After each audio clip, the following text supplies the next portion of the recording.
বলবো এমন চারটে রাশি, যে চারটে রাশি সমস্যাকে কোনো তোয়াক্কাই করে না, সমস্যাকে একেবারে দূরে ফেলে দেয়। যত বড় সমস্যাই জীবনে আসুক, তার মধ্যে প্রথম রাশি হলো মেষ রাশি।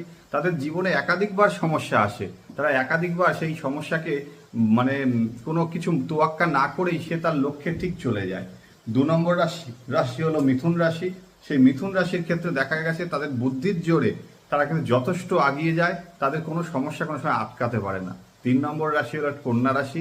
তারাও ঠিক সেম, যে কোনো বিষয় তাদের এত তীক্ষ্ণ বুদ্ধি হয় যে তারা সেখান থেকে কি করে সেই জাল, সমস্যার জাল কেটে বেরিয়ে যেতে হয় তারা কিন্তু খুব ভালো জানে। 4 নম্বর হচ্ছে যেটা আমরা ধনু রাশি। ধনু রাশির ক্ষেত্রে তার লক্ষ্য স্থির, তার যে কোনো প্রবলেম হোক, প্রবলেম সে গোড়া থেকে ভাবে এবং আগে কতদূর যেতে পারে সেটাও ভেবে নেয়। তারপরে সে ডিসিশন নেয় বা চিন্তাধারা নেয় সেই প্রবলেমটা কোথা থেকে কেটে ফেলবো। ঠিক সেরকমই এই চারটে রাশি যে কোনো